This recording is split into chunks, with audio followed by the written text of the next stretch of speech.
సరే, ఇది మంచి ప్రభుత్వం కాదు, రైతులను ముంచే ప్రభుత్వం అంటారు వైసీపీ.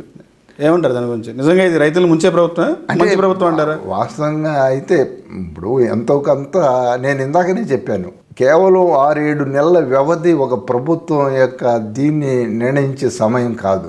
ఇంకొంచెం సమయం తీసుకుంటే ఇది రైతులకు మంచి చేసుద్దా ముంచుద్దా అనేది తేలుద్ది. ఇప్పటి వరకు అయితే రైతులకి ఏ ప్రభుత్వం కూడా రైతుల్ని ఇక్కడ ఉన్నటువంటి వాతావరణ పరిస్థితులు అనుకూలించాలా, ఇక్కడ ఉన్న మొత్తం కూడా ధరలు నిర్ణయించే ఇది మొత్తం కూడా ఇదేది డిమాండ్ అండ్ సప్లై మీద ఉంటుంది. కేవలం ఒక ప్రభుత్వం రైతుల్ని పూర్తిగా ఉద్ధరిస్తుందని చెప్పుకోవటం అంటే మనం ఇది చేసుకోవటమే, మనం ఆత్మవంచన చేసుకోవటమే అవుతుంది.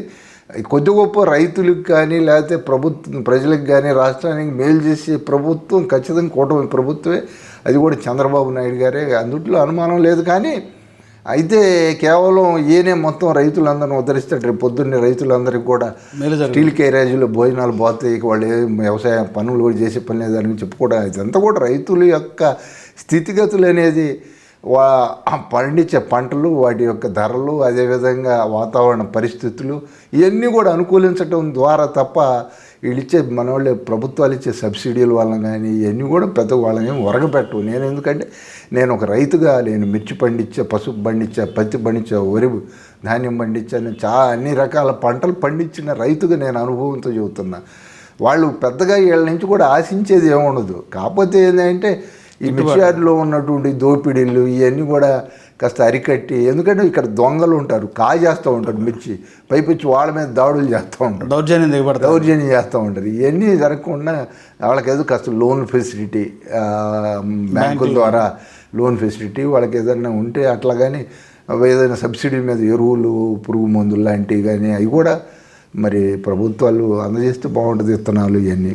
సరే, సూపర్ 6 పేరుతో కూటమి అధికారంకి వచ్చింది, ఒక పెన్షన్ తప్ప ఎలాంటి పథకాలు అమలు చేయలేదు వైసీపీ పార్టీ, రోజుకు ఒక డైవర్షన్ పాలిటిక్స్ చేస్తుంది అనేది వైసీపీ ప్రధాన ప్రతిపక్ష నాయకుడైనటువంటి జగన్ చెప్తారు. అంటే చెప్తారు డైవర్షన్ పాలిటిక్స్ తీసుకొస్తున్నారు జగన్, పవన్ కళ్యాణ్, చంద్రబాబు నాయుడు ప్రజలకు చేసేది ఏమి లేదని చెప్తారు. అంటే వాస్తవంగా పెన్షన్లు అనేది ఈరోజు కూడా ఇస్తూ ఉన్నారు, పెన్షన్ల విషయంలో వాళ్ళు కూడా ఒప్పుకున్నారు అది.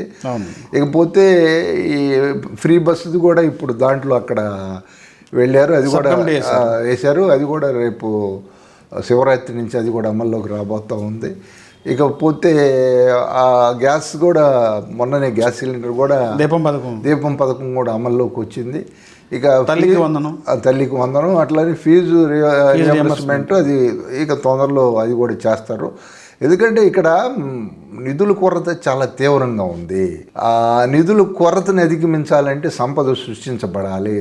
సంపద సృష్టించబడాలంటే కేవలం 6-7 నెలల్లో రాదు. ఈరోజు మనం కనుక ఒక మొక్క నాటితే అది కొద్ది గొప్ప పెరిగి పెద్దదై అది ఫలితాలు వచ్చేటప్పుడు కొంత టైం పట్టుద్ది, సమయం పట్టుద్ది. అప్పటిదాకా ప్రజలు కూడా కొంత ఓర్చుకోవాలా. తెల్లారేపాటికి మాత్రం ఏది జరగదు. అది అన్నో గతంలో పోల్చుకున్నప్పుడు ఇప్పుడు ఎటు జరుగుతుంది అనే దాని మీద మనం ఆలోచించాలి. అంటే సంపద సృష్టిస్తానన్న పేరుతో సంపద సృష్టిస్తాను, రాష్ట్రాన్ని అప్పులు చేస్తానని చెప్పి అధికారంకి వచ్చిన చంద్రబాబు నాయుడు గారు ఈ రోజున అప్పులు చేస్తున్నారు. ఇప్పుడు శ్రీలంక అవదు అనేది బొగ్గం రాయిందని నాకు చెప్తారు మాజీ ఆర్థిక శాఖ మంత్రి. నిజంగా ఇప్పుడు ఎన్డీఏ కూటమి అయినటువంటి చంద్రబాబు నాయుడు గారు రాష్ట్రాన్ని అప్పుల పాలు చేస్తున్నారు. అంటే అప్పుల పాలు ఏం చేసేది, ప్రతి నెల అప్పులు చేస్తున్నారు, 3,000 కోట్లు అప్పులు చేస్తున్నారు. అప్పు చేయింది ఇక్కడ గడిచే పరిస్థితి లేదు, ఇంకెక్కడ సంపద సృష్టించని చెప్పి అంటారు. అసలు అప్పులు పాలు చేసే అవకాశం చంద్రబాబు నాయుడికి జగన్మోహన్ రెడ్డి ఇవ్వాల. ఆయన ఆల్రెడీ దీన్ని చేయాల్సిన అప్పులన్నీ ఎక్కడ దొరికితే అక్కడ, ఎంత దొరికితే అంత అప్పుల మీద నడిచింది ప్రభుత్వం కూడా. ఇక ఇప్పుడు మా అప్పుల్ని వాళ్ళకి కొనసాగిస్తున్నారు, మేము ఎడ చేసాం వాళ్ళు ఎడ చేశారు అని వాళ్ళ తప్పుల్ని ఆర్థిక మంత్రి, ముఖ్యమంత్రి ఒప్పుకుంటానే వీళ్ళు కూడా అదే విధంగా చేస్తారు. వీళ్ళు ఏదో సంపద సృష్టించకుండా మా పందాన్ని అవలంబిస్తున్నారనేది వాళ్ళు చెబుతుంది. అంటే సంపద సృష్టి అనేది ఎప్పుడు ఒక్క రోజులో జరిగేది కాదు. ఒక పరిశ్రమ పెట్టాలంటే 2 ఏళ్ళు పట్టుద్ది. ఆ తర్వాత అది మొత్తం కూడా అది ఉత్పత్తి అయ్యి అది మార్కెట్లో ఇది అయ్యి దాని నుంచి వచ్చేటువంటి పన్నుల రూపంలో కానీ ఇవన్నీ వచ్చేటప్పుడు కొంతమంది ఉపాధి అవకాశాలు లభించడం ద్వారా వాళ్ళకి ఆ విధంగా ఇక్కడ కొత్త నగరాన్ని నిర్మిస్తున్నారు. కొత్త నగర నిర్మాణం ఇక్కడ ఇదివరకే నిర్మించిన నగరంలో విశాఖపట్నంలో, విజయవాడలో పెట్టితే అది వేరు. ఇక్కడ ఒక నగర నిర్మాణం జరగాల, తద్వారా అక్కడ సంపద సృష్టించబడుతుంది. జీరో నుంచి స్టార్ట్ చేయాలి.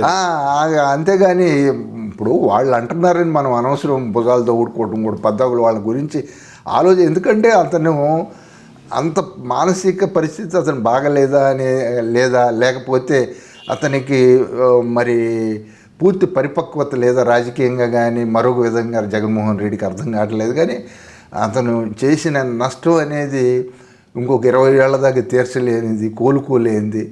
ప్రజలు కూడా ఒకసారి ఆలోచించాలి. ఇలాంటి వ్యక్తులను ఎన్నుకోవటం వల్ల జరిగేటటువంటి భావితరాలు కూడా ఇలాంటి వ్యక్తులను ఎన్నుకుంటే మనకి క్షమించు ఖచ్చితంగా.